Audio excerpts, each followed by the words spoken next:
Good day, Otosuke. Ang ginagawa natin ngayon is Ford Everest 2016 model. Ang ano to?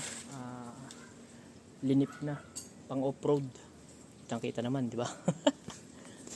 Kitang-kita, medyo madumi. 4x4. Yan, yung gumagawa oh. Ano rin to? Bukod sa change oil, dadiagnose din natin sa mga rattle sound tsaka kalampag. Yun. Tsaka yung vibration pag umarangkada. Yan. Autobot yan, autobot. Yan. Obvious na pang off-road.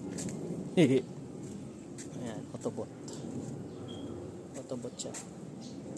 Gumawa ng pang ilalim nito, autobot. Nakalip. Ayan, naka-rhino pa nga. Black rhino. Ayan o. Graded na yung kanyang suspension. Ayan.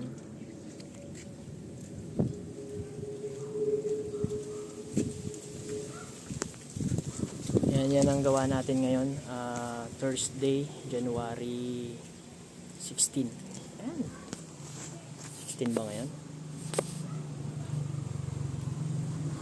16 nga. January 16 ngayon, Thursday. Yan ang naka-schedule ngayon, itong Everest. So, bukas, January 17, dalawa yung naka-schedule. Kia Rio, tsaka Toyota Corolla. Yan. 5 slot na lang po. PM nyo lang po ako kung sino gusto mag-schedule. 5 slot na lang po.